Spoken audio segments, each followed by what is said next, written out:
Chapter 14, Ecosystem. An ecosystem can be visualized as a functional unit of nature where living organisms interact among themselves and also with the surrounding physical environment. Ecosystem varies greatly in size from a small pond to a large forest or a sea. Many ecologists regard the entire biosphere as a global ecosystem, as a composite of all local ecosystems on Earth. Since this system is too much big and complex to be studied at once, it is convenient to divide it into two basic categories, namely the terrestrial and the aquatic. Forest, grassland, and desert are some examples of terrestrial ecosystems. Pond, lake, wetland, river, and estuaries are some examples of aquatic ecosystems. Crop fields and an aquarium may also be considered as man made ecosystems. We will first look at the structure of the ecosystem in order to appreciate the input, which means productivity, transfer of energy, which means food chain or web, nutrient cycling, and the output, which means degradation and energy loss.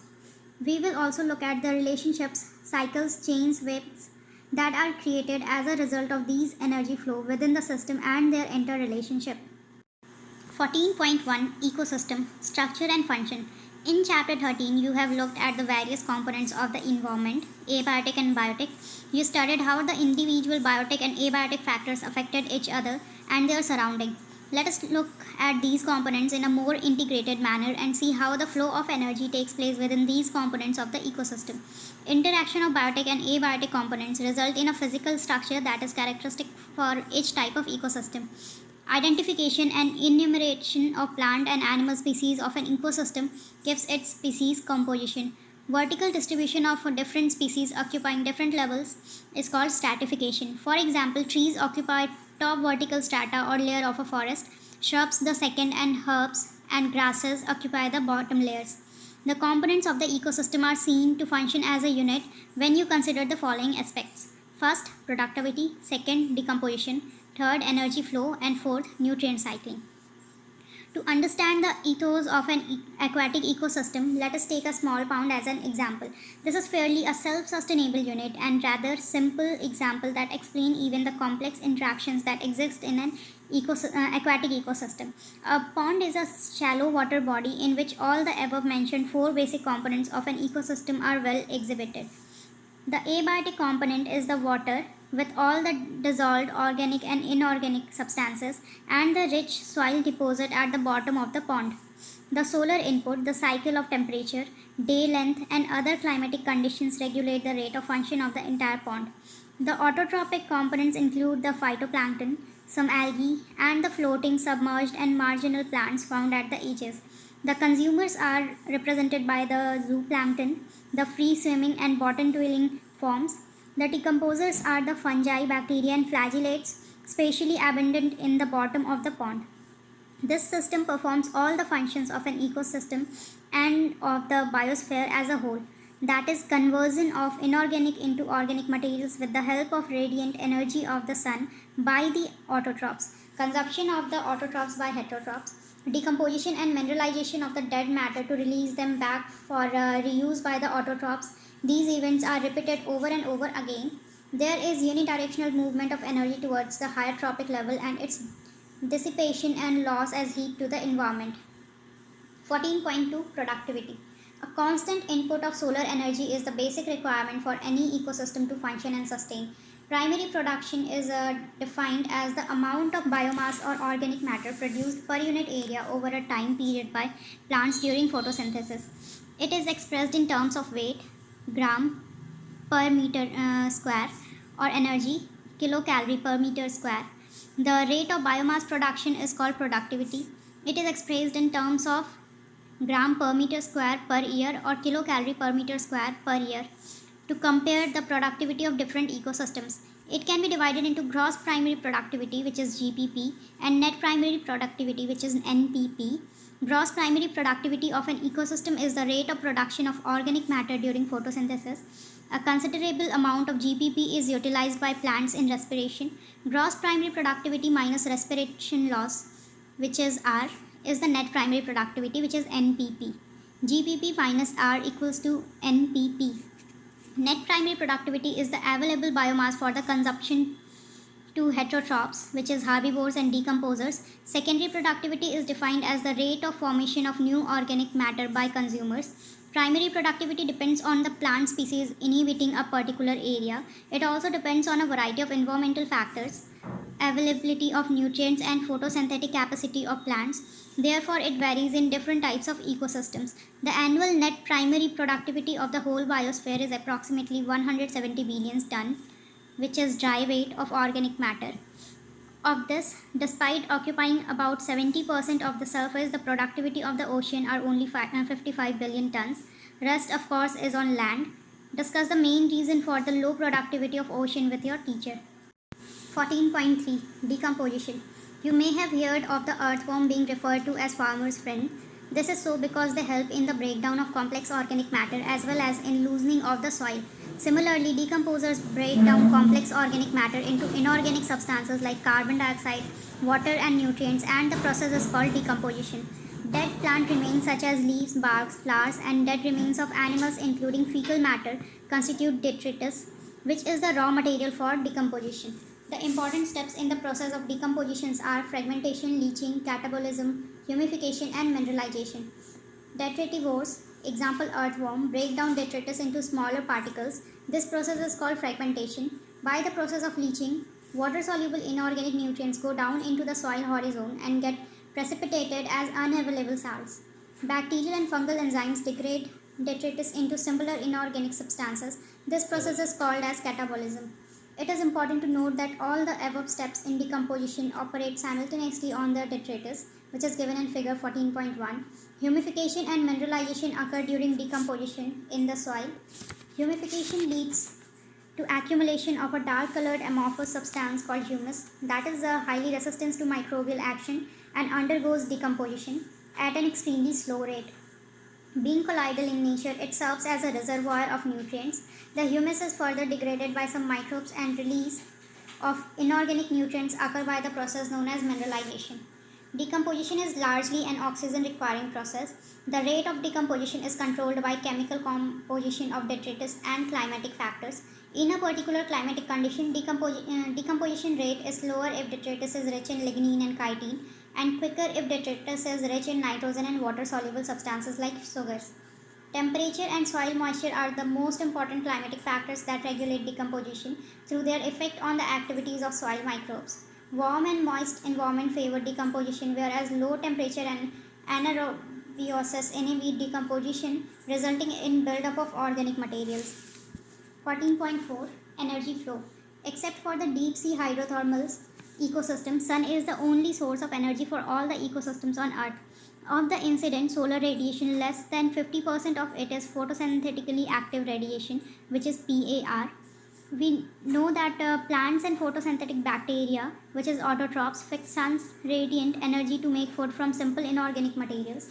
Plants capture only 2 to 10% of the power, and this small amount of energy sustains the entire living world. So it is very important to know how the solar energy captured by plants flows through different organisms of an ecosystem. All organisms are dependent for their food on producers, either directly or indirectly. So you find unidirectional flow of energy from the sun to producers and then to consumers. In keeping with the first law of thermodynamics. Further, ecosystems are not exempt from the second law of thermodynamics. They need a constant supply of energy to synthesize the molecules they require to counteract the universal tendency toward the increasing disorderliness. The green plant in the ecosystem are called producers. In a terrestrial ecosystem, major producers are herbaceous and woody plants. Likewise, producers in an aquatic ecosystem are various species like phytoplanktons, algae, and higher plants. You have read about the food chains and webs that exist in nature. Starting from the plants, which is or producers, food chains or rather webs are formed such that an animal feeds on a plant or on another animal and in turn food for another. The chain or web is formed because of this interdependency. No energy that is trapped into an organism remains in it forever. The energy trapped by the producer hence is either passed on to a consumer or the organism dies. Death of organism is the beginning of the detritus food chain or web. All animals depend on plants, which is directly or indirectly for their food needs. They are hence called consumers and also heterotrophs. If they feed on the producers, the plant, they are called primary consumers, and if the animals eat other animals, which in turn eat the plants or they are produced, they are called secondary consumers. Likewise, you could have tertiary consumers too. Obviously, the primary consumers will be herbivores. Some common herbivores are insects, birds, and mammals in terrestrial ecosystem and mollusks in aquatic ecosystem. The consumers that feed on these herbivores are carnivores, or more correctly, primary carnivores, those secondary consumers. Those animals that depend on the primary carnivores for food are labeled secondary carnivores. A simple grazing food chain, which is GFC, is depicted below. Grass, producer; goat, primary consumer; man, secondary consumer. The detritus food chain, DFC, begins with dead organic matter. It is made up of decomposers which are heterotrophic organisms, mainly fungi and bacteria. They meet their energy and nutrient requirement by degrading dead organic matter or detritus. These are also known as saprotrophs, sapro, to decompose. Decomposers secrete digestive enzymes that break down dead and waste materials into simple inorganic materials which are subsequently absorbed by them. In an aquatic ecosystem, GFC is the major conduit for energy flow. As against this, in a terrestrial ecosystem, a much larger fraction of energy flows through the detritus food chain than through the GFC. Detritus food chain may be connected with the grazing food chain at some levels. Some of the organisms of DFC are prey to the GFC animals, and in a natural ecosystem, some animals like cockroaches, crows, etc. are omnivores. These natural interconnections of food chains make it a food web. How would you classify human beings? Organisms occupy a place in the natural surroundings or in a community according to their feeding relationships with other organisms. Based on the source of their nutrition or food, organisms occupy a specific place in the food chain that is known as their trophic level. Producers belong to the first trophic level, herbivores, which is primary consumers, to the second, and carnivores, which is secondary consumer, to the third, which is given in figure 14.2. The important point to note is that the amount of energy decreases at successive trophic levels. When any organism dies, it is converted to detritus or dead biomass that serves as an energy source for decomposers. Organisms at each trophic level depends on those at the lower trophic level for their energy demands. Each trophic level has a certain mass of living materials at a particular time called as the standing crop. The standing crop is measured as the mass of living organisms, which is biomass, or the number in a unit area. The biomass of a species is expressed in terms of fresh or dry weight. Measurement of biomass in terms of dry weight is more accurate. Why? The number of trophic levels in the grazing food chain is restricted as the transfer of energy flows 10% law. Only 10% of the energy is transferred to each trophic level from the lower trophic level. In nature, it is possible to have so many levels: producer, herbivore, primary carnivores, secondary carnivores in the grazing food chain, which is given in figure 14.3. Do you think there is any such limitation in a detritus food chain? 14.5. Ecological pyramids. You must be familiar with the shape of a pyramid. The base of the pyramid is broad and it narrows towards the apex. One gets a similar shape whether you express the food or energy relationship between organisms at different trophic level. This relationship is expressed in terms of number, biomass, or energy. The base of each pyramid represents the producer or the first trophic level, while the apex represents tertiary or top level consumers. The three ecological pyramids that are usually studied are A. Pyramid of number, B. Pyramid of biomass, and C. Pyramid of energy. For details, see figure 14.4, A, B, C, and D. Any calculations of energy content, biomass, or numbers has to include all organisms at that trophic level. No generalization we make will be true if we take only a few individuals at any trophic level into account. Also, given organisms may occupy more than one trophic level simultaneously. One must remember that the trophic level represents a functional level, not a species as such. A given species may occupy more than one trophic level in the same ecosystem at the same time. For example, a sparrow is a primary consumer when it eats seed, fruits, peas, and a secondary consumer when it eats insect and worms.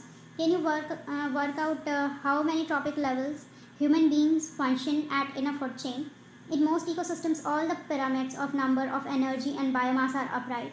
That is, producers are more in number and biomass than the herbivores, and herbivores are more in number and biomass than the carnivores. Also, energy at a lower trophic level is always more than at a higher level. There are expectations to this generalization. If you were to count the number of insects feeding on a big tree, what kind of pyramid would you get? Now add an estimate of the number of small birds depending on the insects, as also the number of larger birds eating the smaller. Draw the shape you would get. The pyramid of biomass in sea is generally inverted because the biomass of fishes far exceeds that of phytoplankton. Isn't that a paradox? How would you explain this? Pyramid of energy is always upright, can never be inverted, because when energy flow from a particular tropic level to the next tropic level, some energy is always lost as heat at each step. Each bar in the energy pyramid indicates the amount of energy present at each tropic level in a given time or annually per unit area. However, there are certain limitations of ecological pyramids, such as it does not take into account the same species belonging to two or more tropic levels. It assumes a simple food chain, something that almost never exists in nature. It does not accommodate a food web. Moreover, saprophytes are not given any place in ecological pyramids, even though they play a vital role in the ecosystem. 14.6 Ecological Succession. You have learned in chapter 13 the characteristic of population and community, and also their response to environment and how such responses vary from an individual response. Let us examine another aspect of community response to environment over time. An important characteristic of all communities is that their composition and structure constantly changes in response to the changing environmental conditions. This change is orderly and sequential, parallel with the change in the physical environment. These changes lead finally to a community that is in near equilibrium with the environment, and that is called a climax community. The gradual and fairly predictable change in the species composition of a given area is called ecological succession. During succession, some species colonize an area, and whereas population of other species decline and even disappear. The entire sequence of communities that successively change in a given area are called serae.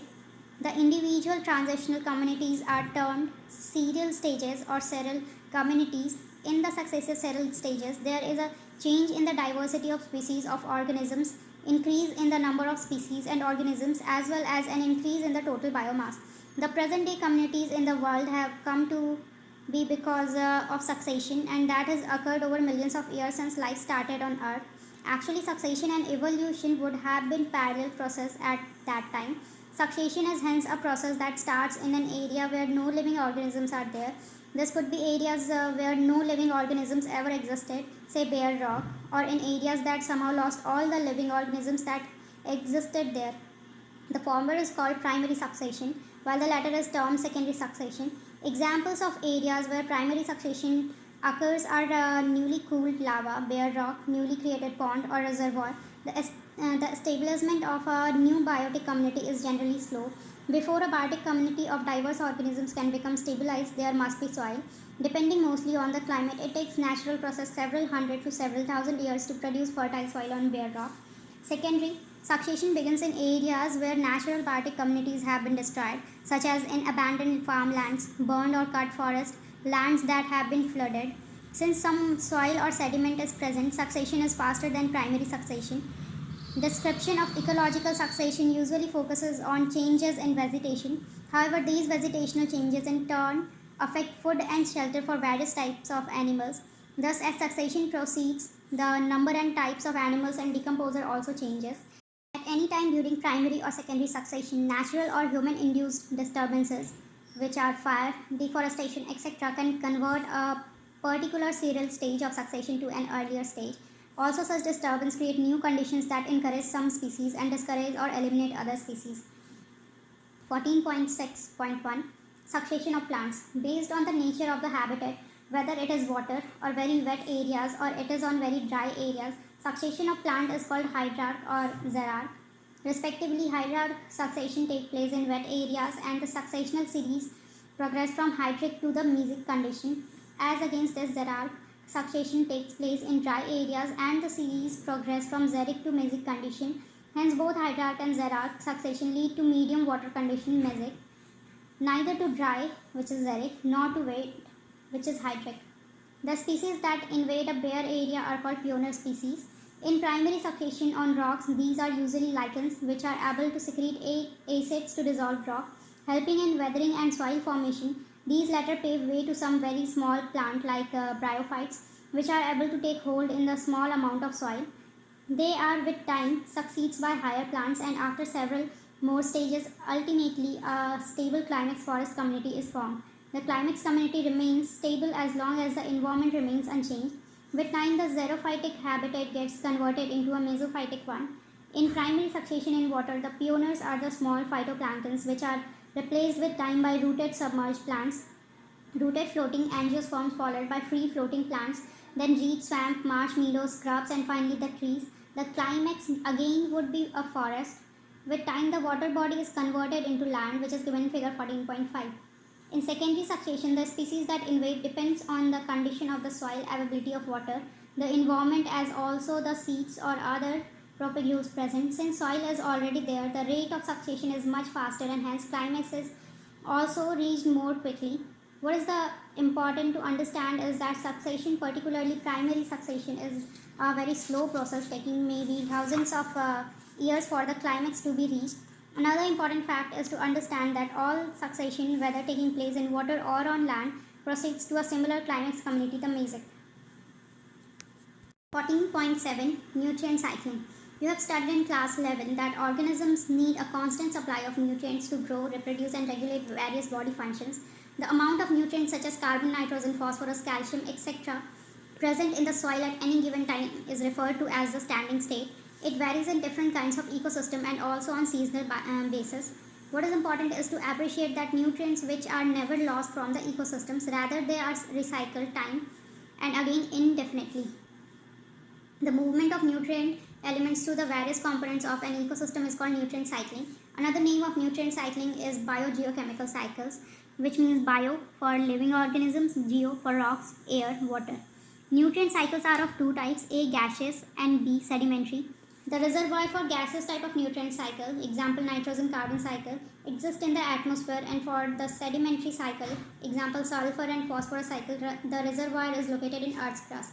Environmental factors, example soil, moisture, pH, temperature, etc., regulate the rate of release of nutrients into the atmosphere.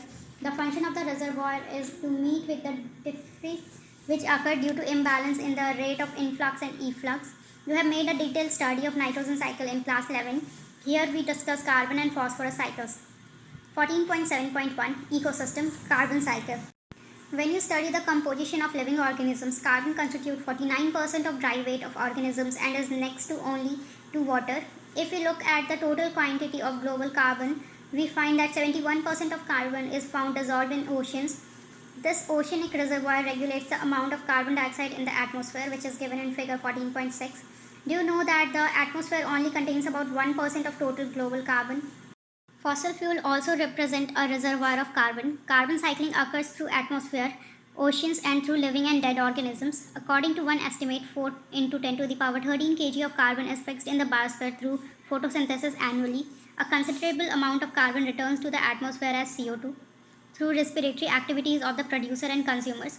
Decomposer also contribute substantially to CO2 pool by their processing of waste material and dead organic matter of land or oceans. Some amount of the fixed carbon is lost to sediments and removed from circulation.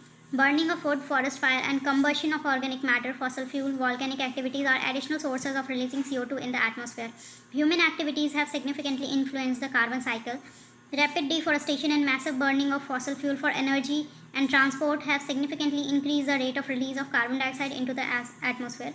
See greenhouse effect in chapter 16. 14.7.2 Ecosystem Phosphorus cycle. Phosphorus is a major constituent of biological membranes, nucleic acid and cellular energy transfer systems. Many animals also need large quantity of these elements to make cells, bones and teeth. The natural reservoir of phosphorus is rock, which contains phosphorus in the form of phosphates. When rocks are weathered, minute amount of these phosphates dissolve in soil solution and are absorbed by the roots of the plants, which is given in figure 14.7. Herbivores and other animals obtain these elements from plants. The waste products and the dead organisms are decomposed by phosphate soluble bacteria releasing phosphorus. Unlike carbon cycle, there is no respiratory release of phosphorus into atmosphere. Can you differentiate between the carbon and the phosphorus cycle? The other two major and important differences between carbon and phosphorus cycles are, firstly, atmospheric input of phosphorus through rainfall are much smaller than carbon inputs, and secondly, gaseous exchange of phosphorus between organism and environment are negligible. 14.8 Ecosystem Services. Healthy ecosystems are the base for a wide range of economic, environmental, and aesthetic goods and services. The products of ecosystem processes are named as ecosystem services. For example, healthy forest ecosystem purify air and water, mitigate drought and floods, cycle nutrients, generate fertile soils, provide wildlife habitats, maintain biodiversity, pollinate crops, provide storage site for carbon, and also provide aesthetic, natural, and spiritual values. Though value of such services of biodiversity is difficult to determine, it seems reasonable to think that biodiversity should carry a hefty price tag. Robert Costanza and his colleagues have very recently tried to put price tags on nature's life support services. Researchers have put an average price tag of US $33 trillion a year on these fundamental ecosystem services, which are largely taken for granted because they are free. This is nearly twice the value of the global gross national product GNP, which is US $18 trillion. Out of the total cost of various ecosystem services, the soil formation account for about 50%, and contributions of other services like recreation and nutrient cycling are less than 10% each. The cost of climate regulation and habitat for wildlife are about 6% each. Summary: an ecosystem is a structural and functional unit of nature, and it comprises abiotic and biotic components. Abiotic components are inorganic materials, air, water, and soil, whereas biotic components are producers, consumers, and decomposers. Each ecosystem has characteristic physical structure resulting from interaction among abiotic and biotic components. Species composition and stratification are the two main structural features of an ecosystem. Based on source of nutrients, every organism occupy a place in an ecosystem. Productivity, decomposition, energy flow, and nutrient cycling are the four important components of an ecosystem. Primary productivity is the rate of capture of solar energy or biomass production of the producers. It is divided into two types: gross primary productivity, which is GPP, and net primary productivity, which is NPP. Rate of capture of solar energy or total production of organic matter is called as GPP. NPP is the remaining biomass or the energy left after utilization of producers. Secondary productivity is the rate of assimilation of food energy by the consumers. In decomposition, complex organic compounds of detritus are converted to carbon dioxide, water, and inorganic nutrients by the decomposers. Decomposition involves three processes, namely fragmentation of detritus, leaching, and catabolism. Energy flow is unidirectional. First, plants capture solar energy, and then food is transferred from the producer to decomposers. Organisms of different trophic levels in nature are connected to each other for food or energy relationships, forming a food chain. The storage and movement of nutrient elements through the various components of the ecosystem is called nutrient cycling. Nutrients are repeatedly used through this process. Nutrient cycling is of two types: gaseous and sedimentary. Atmosphere or hydrosphere is the reservoir for the gaseous type of cycle, which is carbon, whereas Earth's crust is the reservoir of sedimentary type, which is phosphorus. Products of ecosystem processes are named as ecosystem services. Example: purification of air and water by forest. The biotic community is dynamic and undergoes changes with the passes of time. These changes are sequential, ordered, and constitute ecological succession. Succession begins with invasion of a bare lifeless area by pioneers, which later pave way for successors, and ultimately a stable climax community is formed. The climax community remains stable as long as the environment remains unchanged.